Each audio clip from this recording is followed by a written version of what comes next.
The first signal came in the middle of the night, a burst of static that cut across every channel, every device, every screen on Earth.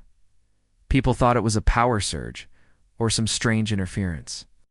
But then the static changed into a clear sound. It was not human. It was sharp, cold, and filled with a tone that carried both authority and contempt. The words were translated by machines instantly, but the voice carried the same meaning in any language.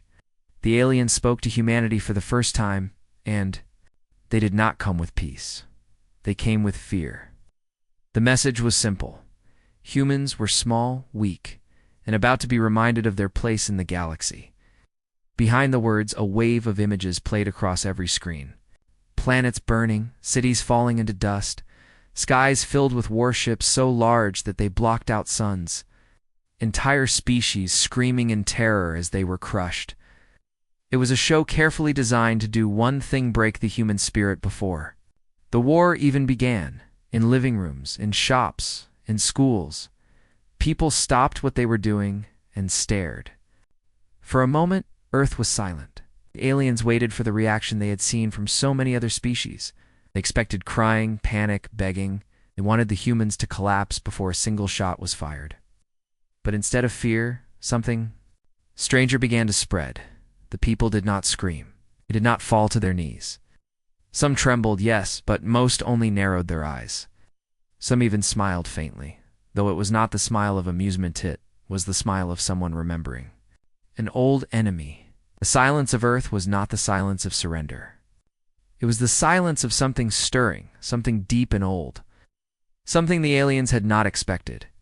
In one small apartment in New York, a young girl clutched her father's arm. "Touch," she whispered, "if the aliens were going to kill them." The man stared at the screen showing the destruction of alien-conquered worlds. He did not answer her right away. He only watched, his jaw tightening, his chest rising slowly. Then he placed his hand on her head and said in a low voice, "Not if we make them regret it." In a bunker beneath Moscow, generals stared at the same broadcast, and though none of them spoke, the room filled with a dangerous energy. Across the oceans, in villages and towns, in the tallest towers and the deepest mines, the reaction repeated itself. Humans were watching the attempt at fear, and instead of bowing, they were waiting. Waiting for something to be unleashed. Aliens continued their broadcast, showing footage of their fleets, their weapons, their soldiers. They explained that resistance was useless, that every race before humanity had fallen to them, that fear itself had already won the battle. They told the humans to surrender their leaders and their armies, to lay down their weapons and accept their place as slaves. For long minutes, the broadcast continued, until the aliens were satisfied with the show. When it ended, the signal faded, the screens went dark, and silence remained once more. The aliens thought the humans were paralyzed. They thought fear had done its work. They thought wrong. In the streets of Earth, the silence slowly broke, not with screams, but with a strange rhythm. People began to talk, not of surrender, but of resistance. They remembered history: wars fought against impossible odds. Battles where their ancestors had stood against enemies stronger and larger. They remembered the cold nights of fire, the ruins rebuilt, the countless times humanity had been pushed to the edge and had refused to fall. Fear did not crush humans. Fear shaped them. Fear sharpened them. Fear made them dangerous. Aliens had not planted terror. It watered the roots of something far older. They had awakened the memory of struggle that lived in every human heart, in an underground command center. One scientist looked at the generals and said, "They think they scared us. They don't understand what they've done." A general leaned forward, his voice steady. "Then we should show them." Across the planet, military lines opened, secret bunkers unlocked, and plans that had only existed on paper began to come alive. Humanity was not waiting to surrender. Humanity was preparing. The fear signal had not broken them, that had given them the excuse to rise. On the alien flagship orbiting far beyond the solar system, the commanders smiled with satisfaction. Their plan had worked before with dozens of civilizations. They believed it had worked again. They thought the humans were just like the others, a fragile species that would tremble and fold. They did not see what was happening on Earth. The way humans carried fear not as a chain but as a weapon. They did not see how quiet the humans had become, or how dangerous that silence was. The first part of the war had already begun, though no weapon had fired yet. The aliens thought they had delivered a warning, but what they had really done was knock on the door of something they could not control. For generations, humans had hidden their darkest instincts beneath laws, beneath civility, beneath the desire for peace, but peace was not their origin. Struggle was, survival was. It's when threatened, that buried monster stirred awake. The aliens had wanted to scare humans, but in their arrogance, they had only woken what should have been left sleeping on Earth. The night sky glowed with stars as people looked up, not with terror, but with grim determination. Ow. Children clutched. Their parents, soldiers, sharpened their blades. Scientists powered up old machines, and leaders whispered to each other in hidden rooms. No one said it out loud yet, but everyone knew. The aliens had made their move, and soon it would be humanity's turn. And when humanity answered, it would not be with fear. It would be with something the galaxy had never seen before. The first attack came 3 days after the broadcast. Alien ships slipped into the orbit of Earth's outer colonies, not to destroy everything, but to test, to probe, to taste the fear they believed was now growing inside the human race. Aliens struck suddenly, without warning. Cities on Mars were shaken by thunder from the sky, defense towers were blasted into molten glass, and the colony lights that had glowed for years went dark in minutes. On the moon Europa, a station that once studied the frozen seas was torn apart, its fragments drifting in silence through space. The aliens left just enough survivors to spread the story back to Earth, to let humans tremble and whisper of what was coming. It was meant to be a demonstration of power. Instead, it became the spark of something far more dangerous.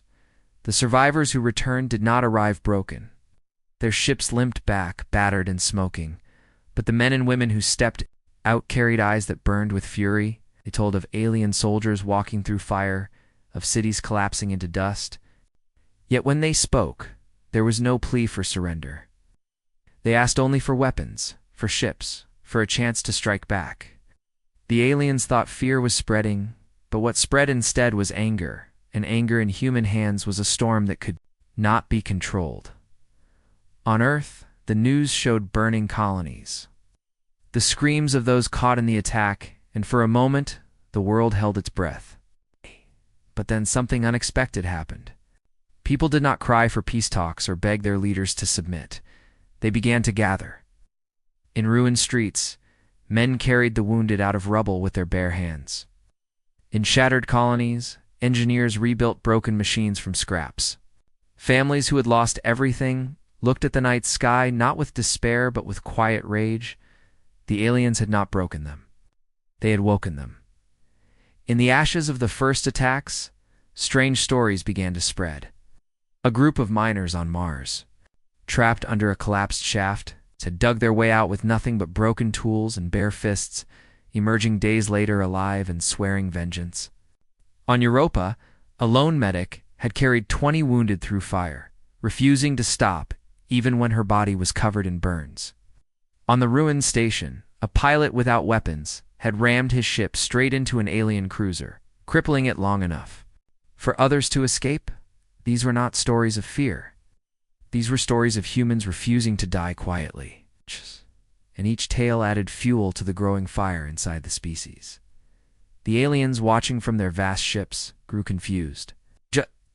By now, most species would already be begging, already broken, already submitting.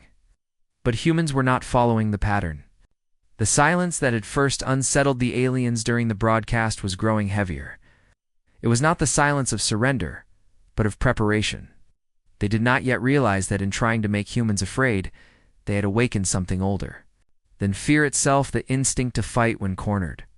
In the cities of Earth, people began training in empty fields. Old veterans teaching the young how to shoot, how to move, how to fight. Factories that once built cars and tools were repurposed to make weapons. Hidden bases deep underground were powered on again after decades of sleep. Scientists who had once sworn their inventions would never be used for war found themselves standing beside generals, dusting off blueprints, meant only for humanity's darkest days.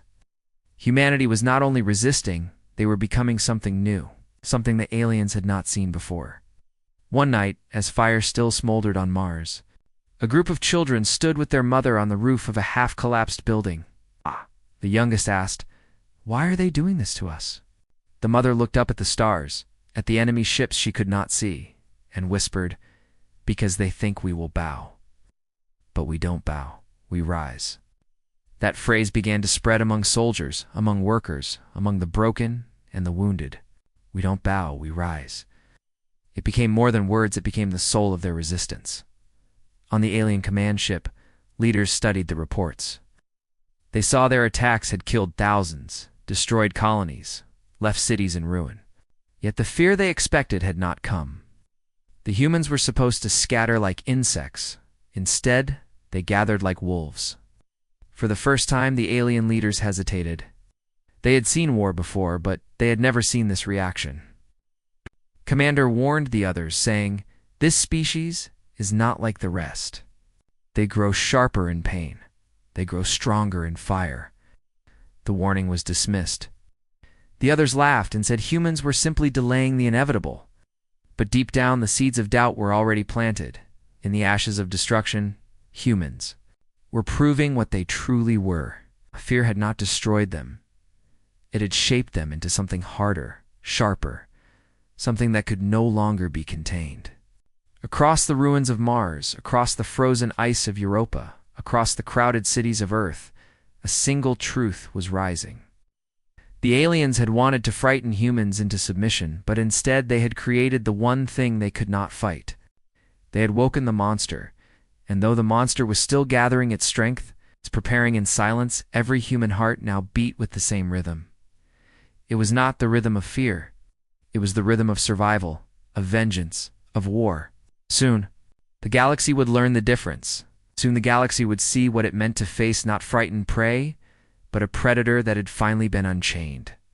The first retaliation came quietly. No broadcast, no declaration, no warning. Humanity had learned quickly that words meant little against an enemy who only understood power. While the alien fleets watched Earth from afar, expecting fear to keep, humans still, something else was happening in the shadows. A single human ship was chosen, not the largest or the strongest, but one built for stealth and speed.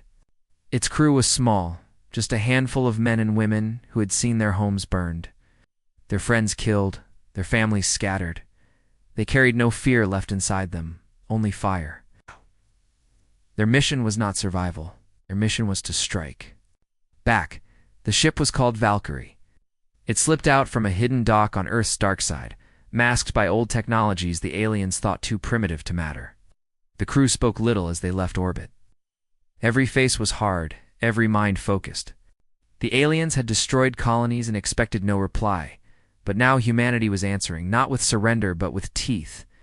The Valkyrie moved like a shadow through the void, threading between asteroids and debris, silent as a predator. Their target was an alien supply base hidden near Jupiter's orbit. The aliens believed it was untouchable, guarded by shields, patrols, and weapons that had crushed dozens of civilizations before. But the humans did not attack like others. They did not march in straight lines or wait for permission. They studied. The base watched the patrol routes, and then moved in ways the aliens never imagined. The crew of the Valkyrie cut their engines and drifted with the rocks, hiding in the silence of space. For hours they floated, unseen, until the base loomed close. Then, with sudden violence, they lit their engines and struck. The first shot was not a missile, but a trick.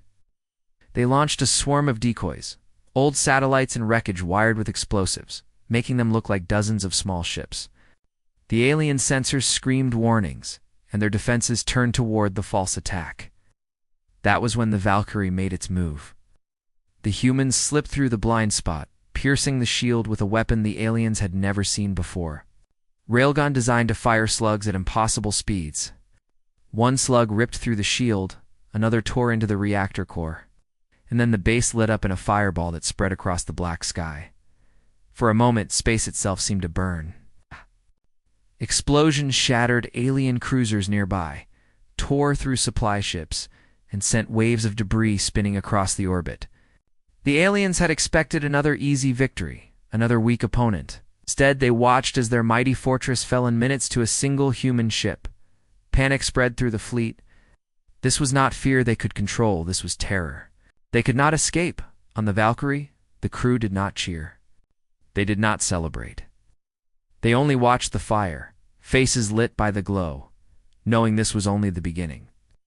"One strike," the captain said quietly, "to remind them we are not prey." Then they turned the ship and vanished again into the darkness, leaving nothing but ruins behind. When the news spread through the galaxy, the effect was like a storm.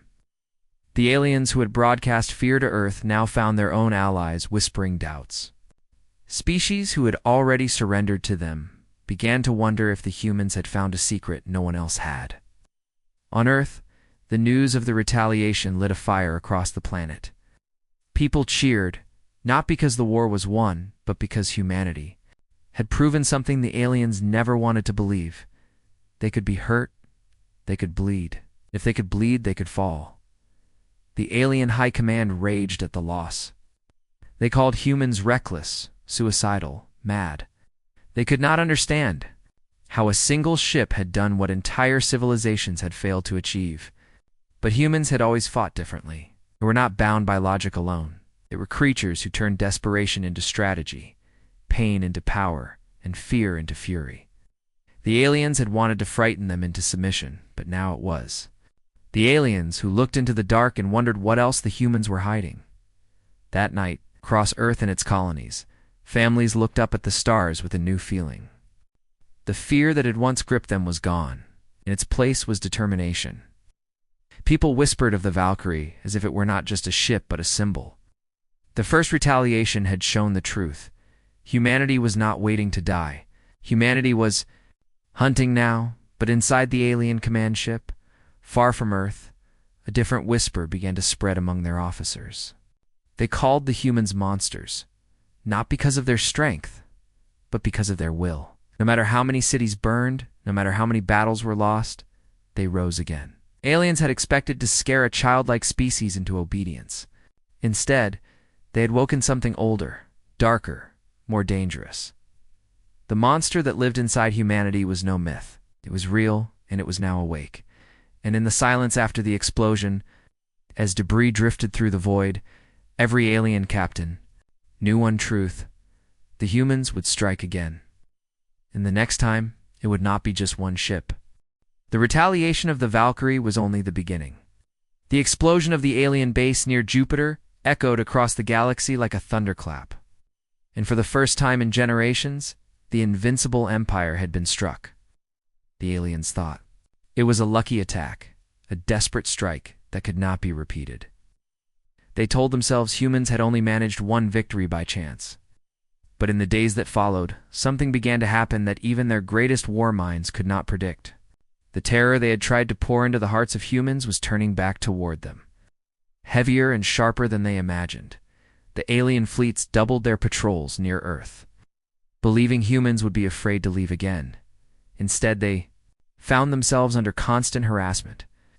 Small human ships darted through asteroid fields, striking supply lines and disappearing before the enemy could respond. On ruined Mars, survivors used the shattered cities as traps, luring alien soldiers into streets rigged with explosives.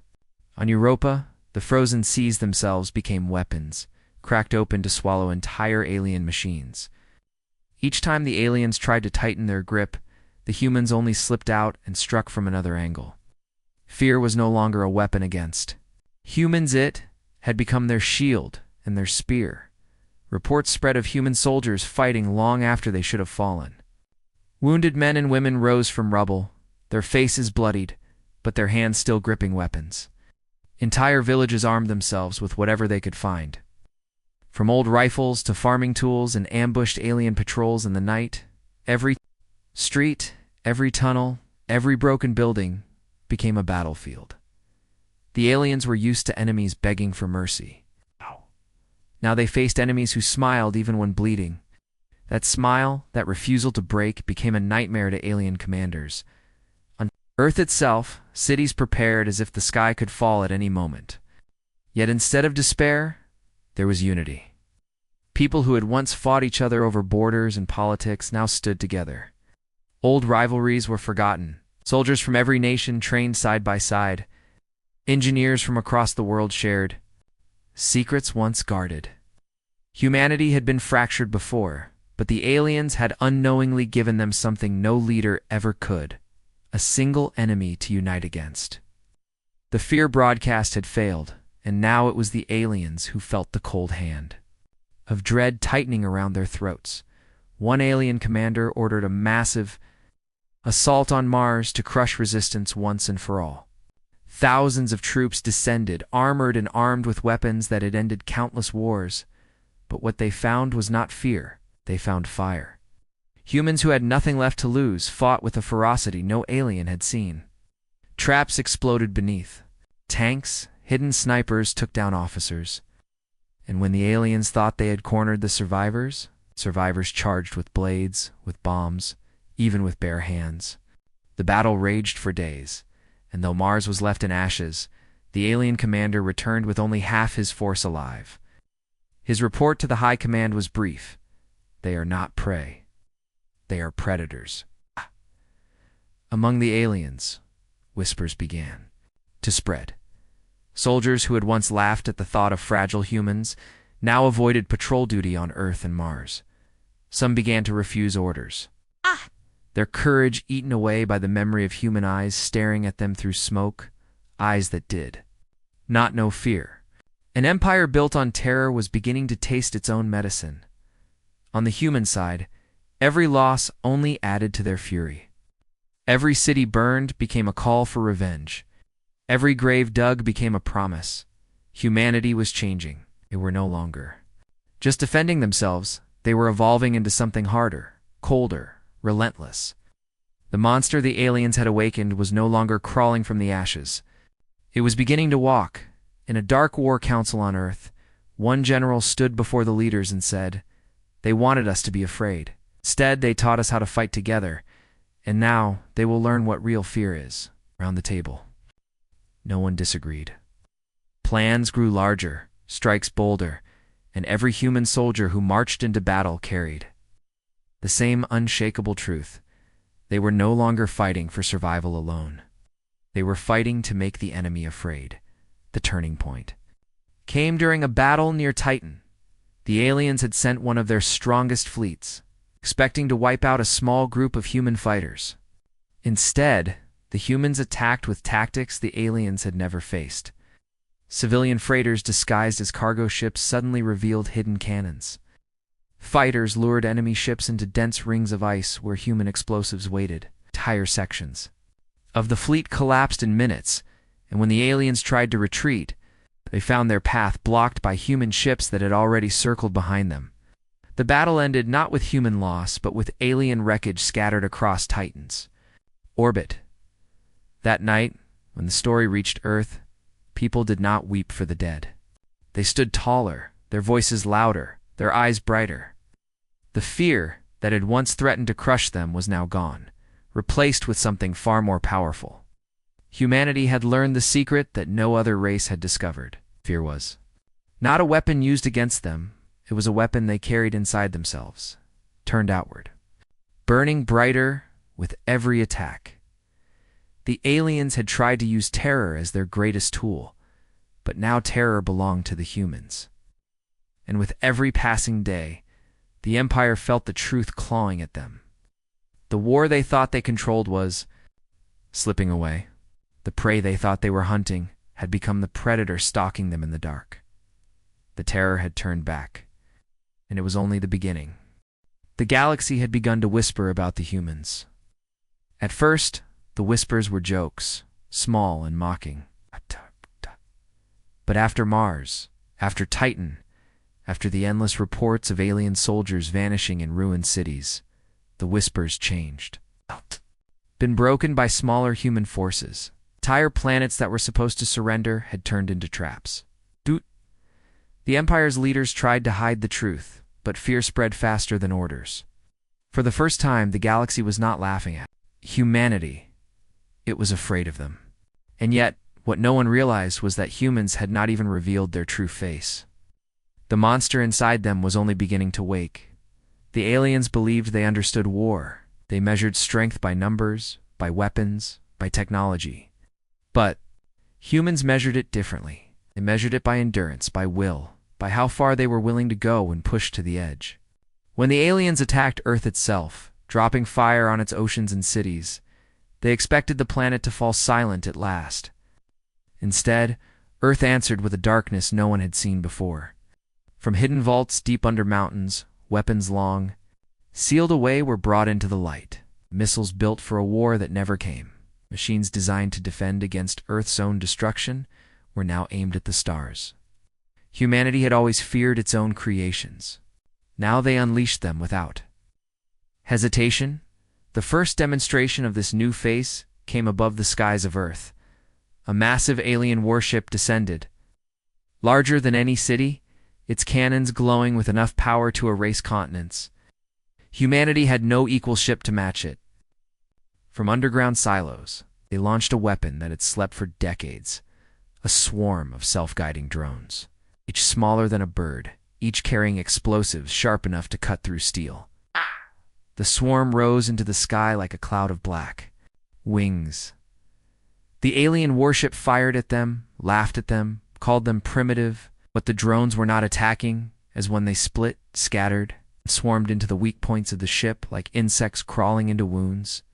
In minutes, the mighty vessel cracked apart from the inside, exploding in a chain reaction that lit the night sky brighter than the sun. For humans, it was survival. For aliens, it was horror. From that day, the story spread.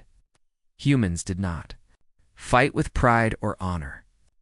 They fought with whatever they had, whatever worked, no matter how bloody or ruthless. Soldiers strapped explosives to their bodies and charged into enemy lines. Pilots turned burning ships into weapons, steering them straight into enemy fleets. Civilians poured boiling oil from rooftops, poisoned water supplies, lured invaders into buildings rigged to collapse. The aliens realized with growing terror that there were no safe battles, no easy victories. Every street, every hill, every shadow could hold death. The humans were no longer soldiers alone. The humans were the war itself, the Empire's high. Command gathered in secret to discuss the problem. Reports filled the chamber with words that chilled even the most ruthless generals. They do not stop. They do not surrender. They kill even when they die. One commander slammed his fist against the table and shouted, "They fight like monsters, not like men." But another, older one shook his head slowly. "No," he said, "they fight because they are men, and that is worse." Dum dum dum. On Earth, the monster was finally stepping out of the shadows. The quiet patience, the controlled silence, the hidden fire, all of it broke open. Humanity fought not for territory, not for wealth, not even for survival alone. They fought with the rage of a species that had been tested by ice ages, by plagues, by endless wars of their own making. Their history was written in blood and fire, and the aliens had foolishly called that history back to life. Now it stood before them, teeth bared. The first time humans unleashed their orbital cannons, firing molten metal across space at speeds the aliens could not intercept, entire fleets were reduced to wreckage. The first time they deployed their experimental plasma storms, ships vanished without trace, swallowed in burning clouds. These were weapons humans had built long ago and sworn never to use. Now they used them without hesitation, because survival had stripped away the chains of mercy. The galaxy watched in silence. Other species who had once laughed at Earth now whispered prayers for their own safety. No one dared to join the aliens. No one dared to oppose humanity either. Every broadcast that leaked out showed the same thing: humans standing in the ruins. Bloodied, burned, but unbroken, staring at the camera with eyes that promised only one truth, that they would never bow. The aliens had tried to create fear. Instead, they had created a legend. a legend of a monster born from fire and ashes, a monster with human eyes and human hands, a monster that smiled in pain and laughed in death. The galaxy finally saw it for what it was. Humanity was not a victim. Humanity was not prey. Humanity was the storm that no wall could stop, the fire that no water could drown. The Empire tried to rally one last time, gathering its largest fleets, arming its strongest weapons. But deep inside, even its commanders knew they had made a mistake no empire could afford. They had tried to frighten humanity. They had failed. And in their failure, they had unleashed something they could never put back in chains. The monster was revealed. And it would not rest until the galaxy understood the price of waking it. The war did not end with a treaty, did not end with peace talks or signed papers. It ended with silence. The silence of broken fleets drifting through space, silence of alien cities burning on distant worlds, the silence of an empire that had believed itself eternal and now lay in ruins. Humanity had not asked for this war. They had not sought conquest or power.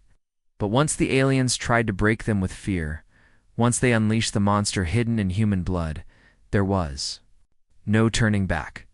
The storm had raged, and now only ashes remained. The last great battle took place near the alien homeworld. Their fleets had gathered in desperation. Every remaining warship lined in the dark like a wall of iron. The commanders shouted that humanity could not break them, that they would hold the line. But when the humans arrived, there was no hesitation, no fear. Oh. Their ships moved like wolves circling prey, striking weak points, tearing through formations. Every weapon the Empire fired was answered with greater fire. Every trap they laid was broken by reckless sacrifice. The humans did not fight like soldiers, they fought like creatures possessed, as if every death only fueled the rage of those still standing. When the smoke cleared, the wall of iron was shattered. The alien homeworld lay exposed, and the empire that had terrified the galaxy for centuries finally bowed its head in defeat. But humanity did not destroy the planet. They did not erase the species. Instead, they left the ruins as a message. Right. Humans were not conquerors, they were survivors. They wanted the galaxy to remember what had happened. They wanted the lesson to echo in every star system, in every whisper, in every dark corner where arrogance might grow again. Oh, the lesson was simple. Do not mistake fear for weakness. Do not mistake silence for surrender. Do not wake the monster, unless you are ready to face it. On Earth, the people stood among their own ruins. Their cities scarred, their skies still thick with smoke.